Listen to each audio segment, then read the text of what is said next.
What's up, everyone? It's another episode of Blockbuster Battles. It's me, Corey, and I'm here with. Joe Butler. There you What's up? go. Okay, I didn't know if he was going to introduce himself or not. Anyway, that's the one. He's got his fancy shirt on in memory of when he cared because he's been getting beat so bad he stopped caring whether he won or No, it's not. about Okay. your I opinion. want It's to say about thank you to all of the people who are watching these videos and liking and subscribing and sharing and commenting on Facebook and thank you for choosing rightly and not being swayed. Anyway, we won't talk about the past and what happened last time, but we got three great questions again today that we're going to debate. And we're going to do it the same way we did last time. So if you're watching this video every day, there will be one on Facebook for 3 days. But anyway, first question, Joe. You got anything you want to say to the people before we get started? uh first of all, this shirt is about your opinion and not other people's. Although this time I hope the people will dig deep in their minds and just come up with intelligent answers, which will be my choices. So other than that, it's great to see everybody. I also Okay. bought this ball today for my dogs, and for some reason it's mine now. This is my thinking ball. So, Uh, okay. Well, I mean, y'all are about on the same level, so that makes a lot of sense. you're right, man. That's fine. But anyway, speaking of balls, okay, our first question was a viewer submitted question, or I don't know what we call him, a fan. Anyway, Owen asked this question. He asked us what was the best baseball movie of all time. Well, immediately we both said Sandlot. Okay, that would be the correct answer. So we went to what's our second choice, and that's where we begin to differ, and that's what we're going to debate here. So you want to go first, Joe? Sure, I'll go first. I did want to talk just for us because, and I know our viewers are going to talk about it, but Sandlot, just a classic movie for, anybody under the age of 50, pretty much. It just, it's a wonderful movie, depicts what small town life is, trying to get out of it for, baseball, and it's just a great movie. Love it. A lot of classic lines people still use today. You're killing me, Smalls. But other than that, I'll go first. Movie I picked and was made in 1989. Drum roll, Field of Dreams. And Field of Dreams is just a great movie. Kevin Costner, one of my favorite actors, anyways. I hope everybody's watching Yellowstone right now. Great show. But New season get ready to come out. yeah, new season coming out first week in November. Uh, Right. been too long. But that being said, this movie is just, it takes place in Iowa. Uh, Never been a major league baseball game played there, but it's just on a small town farm in Iowa. Uh, the premise around it is all these legends and greats are these ghosts are kind of whispering to Kevin Costner to build this field, and he builds this field, and all these legendary baseball players come out of this cornfield into the field. And interestingly enough, finally, years and years later, I think, 31 years later, Major League Baseball this year finally built a Field of Dreams. First ever game in Major League Baseball was played in Iowa this year. They did it wonderfully. Go back and watch it. Look up the YouTube clips. Kevin Costner even made a guest appearance. But Field of Dreams, that's mine. Great pick. Great pick. Great movie. Here's an interesting fact about that movie. Okay, this is the first movie me and my wife watched together. Field of What? Dreams. We were not like at the movie theaters, but on VHS. We watched this movie together. So, That was our so first. you're saying that your wife might actually pick my answer this time instead of yours, like every time? She might, and if she doesn't listen to this argument, because here's what I'm going to tell you. I picked a movie that's. So our question was, what's the best baseball movie, right? So I also picked a movie from 1989. Okay, because you got one from 1989, I'll pick one from 1989. But I picked a true baseball movie, Major League. Okay, let me tell you about Major League, and let me tell you why I say it's a true baseball movie. I'll do that in just a minute. You just hold tight. But Major League is a comedy. Okay, it is hilarious comedy. It's this misfit bunch of guys that get together. The team owner, she inherits the team. She wants to move them out of Cleveland to Miami, and the only way she can do that is if they have the worst season ever and don't make the playoffs or whatever. Anyway, well, they know that they're all going to get sold off, so they say, you know what, let's just defy it, and they put on a performance. They've got great care. They got one guy that's like a Buddhist. They got one guy that called the Wild Thing. I mean, that's what they're famous for. Wild Thing, and and he wears the glasses and he could throw it hard. They got Willie Mays Hayes, who can catch the ball and do all kinds of stuff, and he's super fast, but he can't hit the ball worth a lick. Okay, they got great stuff that they work on. Okay, and it's just funny all throughout, good stuff. But here's why it's the best baseball movie, because they actually play baseball.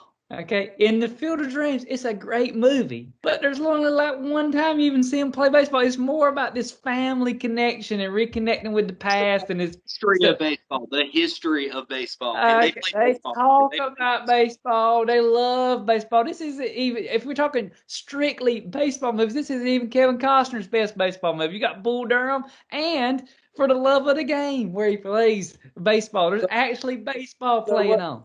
what you're saying is that Field of Dreams is down there at like 5 or 6 in the No, baseball no, no. rank. I'm saying if you're talking pure baseball movies, Lynn, you close that door. Don't be coming here interrupting our stream, okay?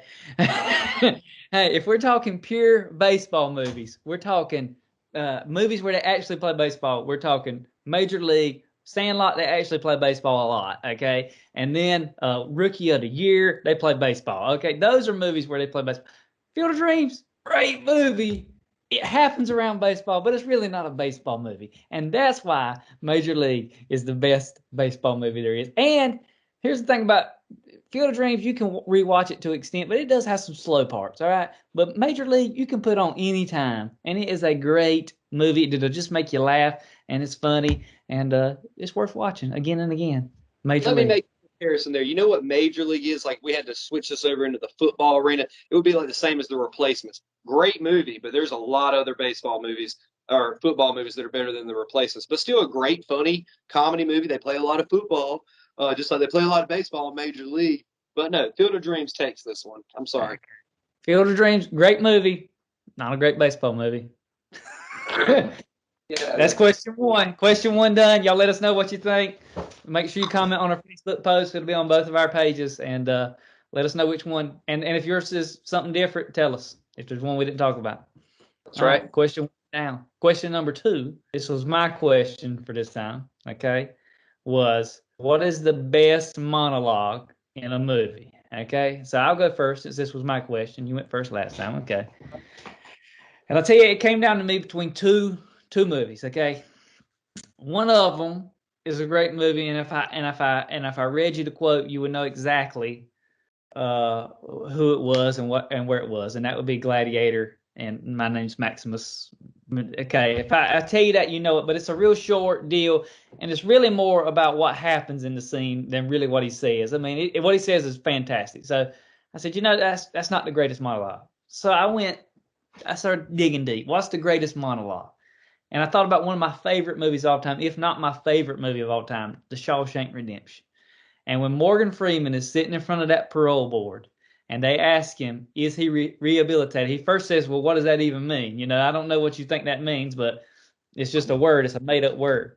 And then he says, if you think it means I'm sorry, then and the guy says, well, are you? And that's when he gives this great speech. And I have it. I want to read it for you, okay, just in case you had never heard this before. This is Red, Morgan Freeman's character. He says, there's not a day that goes by that I don't feel regret. Not because I'm in here or because you think I should. I look back on the way I was when things were when I was young, stupid kid who committed that terrible crime. I want to talk to him. I want to try to talk some sense into him, tell him the way things are, but I can't. That's the kid long gone. This is an old man. That's all that's left. I got to live with that. Rehabilitated? It's just BS. Word. So you go on and stamp your form, Sonny, and stop wasting my time because to tell you the truth, I just don't give a crap. Okay, now that in that moment in that movie, you've watched this movie and you've watched this whole thing, and Red, he knows everything that's going on in the prison system. He knows how prison works, and he really gets to this point in his life where he don't care anymore, and he sits down in front of those guys and he tells them the truth. And what he says there has so much weight and it carries so much rehabilitated in the sense there's some certain keywords you could say, political. They make it's more about who you know and what you know, and he just lays it out and says, yeah, I am sorry for it, but not because you think I should be, but because every day I think about how stupid I was as a kid. And it's a great scene to cap off a great movie, and so that's my pick. Morgan Freeman as Red in Shawshank Redemption. his parole speech. Boom. All right, now what's yours? I think hold on, let me say, I would think that is a great pick. I'm that's a great pick, Corey. If I ever had to have somebody monologue my life, it would probably be Morgan Freeman. I mean, that voice is just timeless for That I everything. didn't even bring up that point. That is true. It is Morgan Freeman's voice, which makes it 10 Even times better. better. If it's Joe Pesci, you might not read the same way. Oh, it might not read the same way. But that being said, I did like this question, Corey. I'm glad you did it. I'm going to take my hat off out of respect for the one I picked. So this comes from a movie that I watched ever since I was growing up. This monologue I actually did back in high school drama class, way back in 10th grade. I picked this monologue, got up on stage and did it. I'm not going to sit here and go through the whole thing through it because it's about a 5-minute scene, but this comes from A Few Good Men. Great movie with Tom Cruise and Jack Nicholson. And what it is that it's just this great lawyer movie around the death of a Marine at Guantanamo Bay. And basically, everybody knows that something went wrong, or they're pretty sure that it did, but nobody can prove it in the court of law. And Tom Cruise didn't even want to be in the trial. He's finally got Jack Nicholson, who is a colonel over all of Guantanamo Bay, the commanding officer. He's got him on the stand, and he's been told that if he asks him if he ordered this act that resulted in the death, that he can be court-martialed because he has no evidence of it. His only chance is to get him to admit it. So there's a great back and forth that leads up to it. Finally, he's got Jack Nicholson ruffled. Finally, he asked the question, and Jack Nicholson's told that he does not have to answer that question. And he's so riled up at this point and so prideful that he says, "I'll answer the question." And he says, "You think you're entitled to answers?" He says, "I think I'm entitled to them." He says, "What? You think you're entitled to the truth? I want the truth." He says, "You can't handle the truth." And that scene right there, then it goes into Jack Nicholson's monologue, and he just discusses what it is for an American military member and a bunch of different virtues that people hold. He said, we do things that you don't talk about at parties. He's like, you want us on that wall. You need us on that wall. We use words like honor, code, loyalty. He's like, we use them as a backbone of life defending something. You use them as a punchline. He's like, I'd rather you just say thank you and went on your way. Either way, I don't give a bleep what you're entitled to. Then finally at the end, he says, did you order it? Did you order? I did the job I had to do. And then he's like, you're right, I did. And it is just such an intense scene. I've got goosebumps just reciting that little bit right there. And he gets the colonel to admit that he ordered the code red, therefore vindicating the defendants. You need to go watch it. It's one of the greatest monologues ever. The back and forth between Tom Cruise and Jack Nicholson. It's legendary. 2 Academy Award winning actors. So that's my pick. A Few Good Men. Did you order the code red monologue for me? Now let me tell you why you're wrong, Joe. Okay. Yeah. Listen, what you just told us there was absolutely one of the, nobody can argue with the fact that is one of the best scenes in a movie. Okay, it is. I mean, when Tom Cruise says, "I want the truth," and he yells out, "You can't handle truth," everybody who's ever watched a movie before knows that came from A Few Good Men, right? They know. The problem is that's what we remember, and it's good because it's Jack Nicholson and Tom Cruise. But the monologue is good. It's good, but the scene is better. Okay, the scene's that way, but my monologue is better because this is a man who just sits back. He doesn't have to have the theatrics.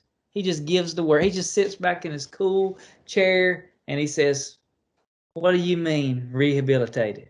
Am I sorry for it?" I mean, this is cool. This is his words are doing the work. The monologue is what sells it, and that's why it's better. Now, here's the reality.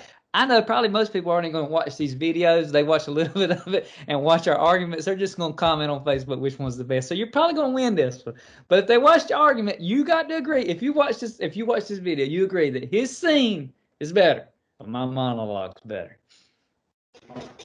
Corey, first of all, you're back and included a monologue. You just kind of destroyed your own argument. You said that they were asking him in the parole board. Yes, he does go into a long monologue, but from the time he says you can't handle the truth, he goes into a long monologue after that leads up to it. The scene altogether is great, but it is a wonderful monologue, and it really just compares these virtues, codes, different things that the American military servicemen handle. And there's no theatrics to it. He sits back just the same way he's on a parole board right there. They're in a courtroom. He's in a witness stand. He's not shaking his arms around or anything. He's talking like this, Joe. Okay. Again, let's point out another thing is that Jack Nichols helps that a lot. Again, if Joe Pesci does that speech, it's not as good.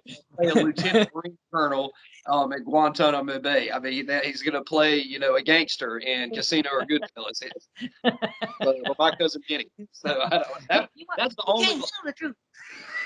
That's the only lawyer Joe Pesci is going to play is My Cousin Vinny. Yeah, that's true. That's true. Dang, I should have used that one. That would have been a good one.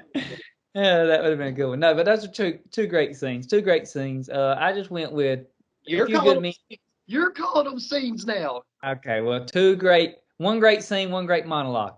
Okay, and there are two great monologues. Few Good Men's really good. It's hard to argue against that, but the weight of what Morgan Freeman says to me does it. So there you go. I'll give you this, Corey, that I would rather hear Morgan Freeman talk than Jack Nicholson, just because of his voice. I mean, it's wonderful. I mean, the man's played God in some movies, so Bruce true. Almighty, which is great. But that being said, though, I'm still sticking with mine. Love it. I will give you Morgan Freeman. We need to debate in the future best voice actors, and you know who my number one will be. It's gonna be Morgan Freeman, but Samuel L. Jackson no Snoop Dogg in Planet Earth. But here's my point. Last point that I'm saying before this. Tom Cruise helped sell that monologue, okay? Who's the actor sitting opposite of Morgan Freeman? Nobody knows. Nobody knows. So now we're on to singing. Like, get out of here. Let's go. Last question. This is Joe's question, so he's going to lead it off here. So here's the question. It's an either or. By the way, make sure you vote, if you hadn't already, on our last question and this question on social media. And as we're getting ready to go to our very last question, the grand finale, Joe had the question. You could only go to one. Now, how are you wording this? I get to do this one. Okay, go ahead. Do it because I want you to word it the proper way. Go ahead. Okay.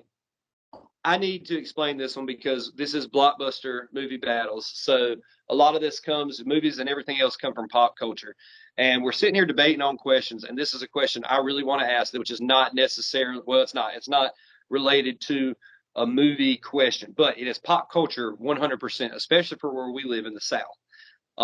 And I'm very interested in this. I want to see how people vote. I think that we're going to get a lot of feedback on this. But basically, what is your preference so far as, and I know, well, we'll get into that in a second. So far as what is better? Okay, it comes down to that, Corey. That's how it's going to be viewed. Is it what is better is we can only have one, so we got to get rid of one. That's the way I took it, right? Okay, that's fine. Yeah, we got to get rid of it. You can only have one of these. You got to choose, and the other one's gone. You keep one, the other one disappears off the face of the rest of your life. Okay, so go ahead and tell them what the two choices are. All right, our two choices are we're picking two different eating establishments, and the choices are either Waffle House or Cracker Barrel. So, since this is my question, I get to lead off with my choice, yes? Yes, go ahead. Yeah, because I know you're just going to have a lot to say about this one. But anyways, let me start off by saying I love both of these places. But this is why we need to choose, okay? My choice between Waffle House and Cracker Barrel is Waffle House. And let me tell you why. Growing up, I went to eat at Cracker Barrel quite a bit, not nearly as much at Waffle House, so it always has a special place in my heart. I do love Cracker Barrel. I still eat there. I love it. But as I've grown older and matured into my adult years, and probably for years and years to come until, I guess I'm just going to be too old to go in Waffle House. But anyways, Waffle House has always been there for me. It's been there for me at 7 a.m., at 3 p.m., at 11 p.m., at 3 a.m. It's been there for me, okay? You can go in there and get whatever you want. I've ordered the same thing for almost 20 years. A Texas bacon chicken melt, no onions, double hash brown, double covered and chunked, and a single waffle. And I absolutely love it. To this day, love it. Don't get tired of it. I love going to the different Waffle Houses. The reason that this is my pick is that it's always there for you. It doesn't matter. It doesn't close people. As a matter of fact, FEMA uses Waffle House closures determining how bad a disaster is going to be. This is true. Look it up. FEMA actually uses, the federal government uses the Waffle House, whether they're going to be open or closed during a disaster, as a way to judge how bad it's going to be. It's always there for you. It's there for you through a Category 5 hurricane sometimes. Okay?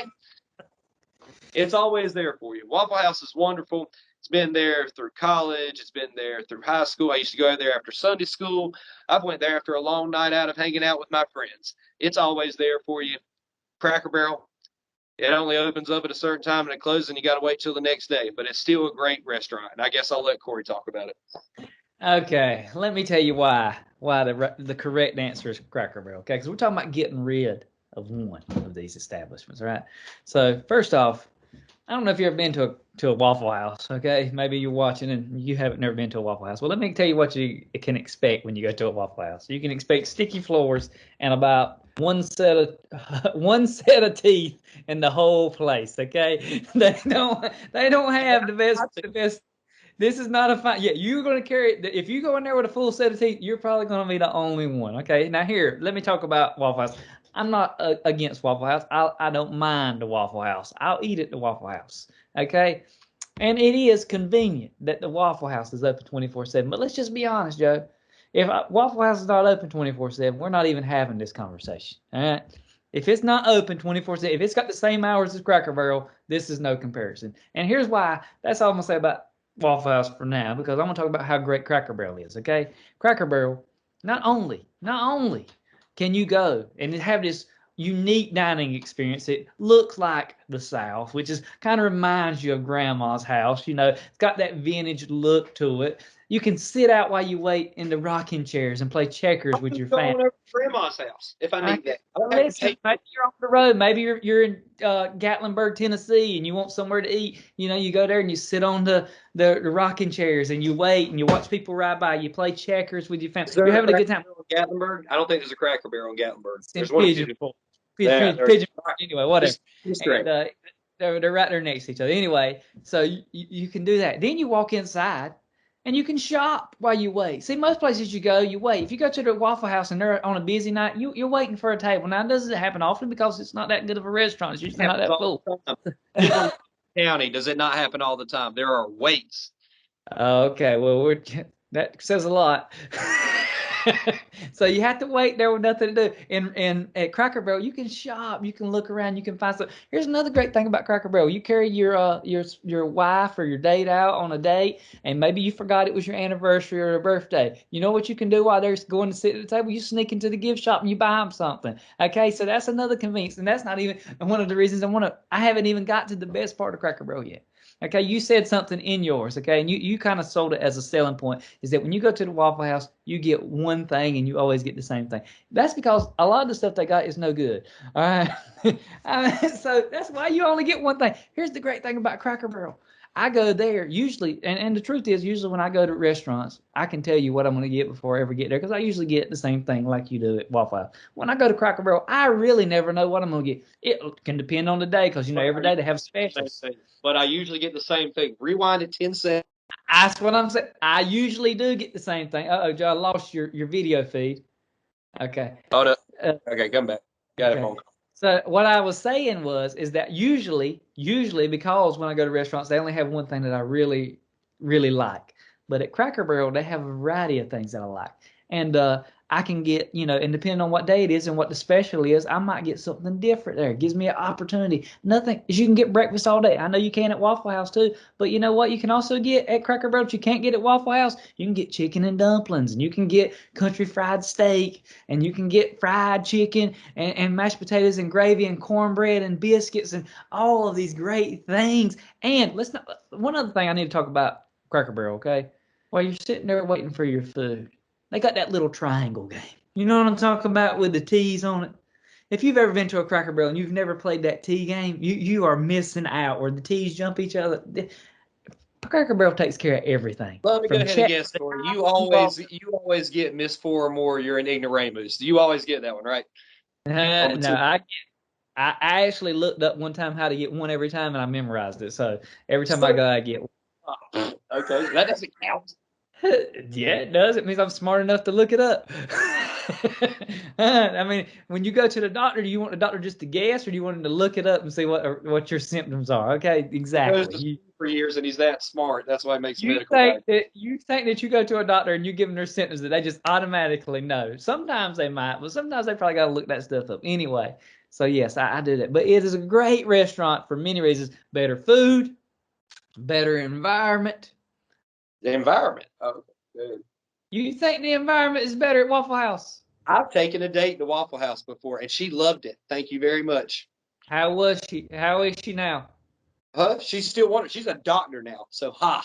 Okay. And how long y'all been dating? At the time, we'd been dating for a while. Oh, at the time, so y'all no longer together. Okay. Waffle House. Okay. We Well, I didn't break carried up. my wife 27 years ago to Cracker Barrel, and we're still together today. So maybe you should carry your people to better dates, Joe.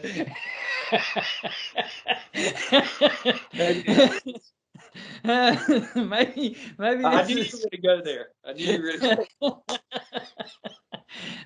So that's all I'm saying. Okay, Waffle House is fine, but there's other restaurants that do what Waffle House does. You can go to a Denny's, you can go to an IHOP. They're both open 24/7. Okay, Don't you dare put them in the same category as Waffle House. they're in the same category, They're except maybe not. they're a little nicer because the restrooms are a little cleaner. Okay. I don't know what Waffle Houses you go to all the time. I mean, there's always a bad restaurant. There's always a bad experience somewhere. Let me remind you, Cracker Barrel's a chain too. They're not all just heaven the way you're making. Have you ever been to a bad Cracker Barrel? Tell the truth, Joe. Have you I ever have been been to to a a bad bad Cracker Cracker? Barrel. I have been I to a don't bad Cracker. believe. Do y'all believe him?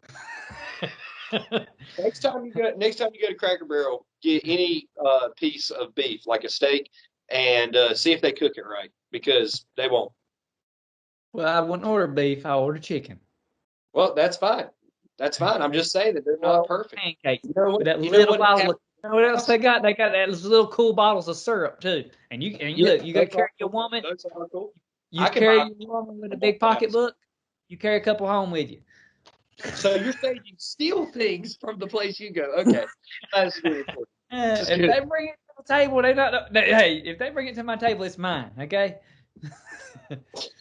So So you just take anyway, a break, food that's from. why Cracker Barrel. That's another reason why Cracker Barrel's great. Is you can get free syrup right there, inside information right there. You I got it from get me. I get free syrup at Waffle House. All I want. I just don't Can't steal it on the carry way it out. with you. You don't carry it with you though.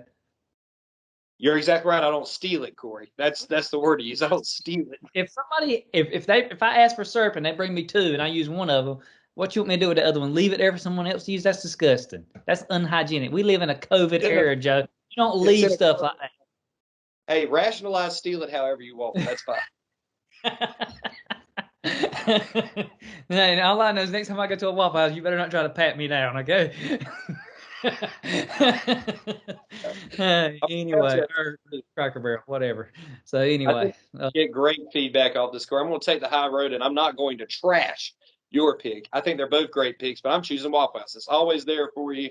The federal government uses it as a gauge.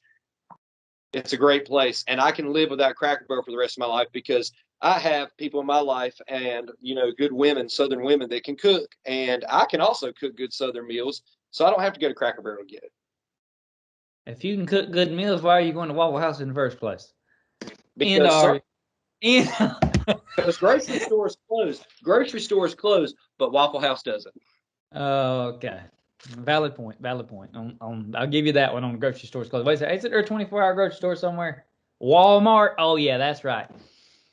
Not in our county. Our Walmart closes at 11, There ain't buddy. a Waffle House in our county either.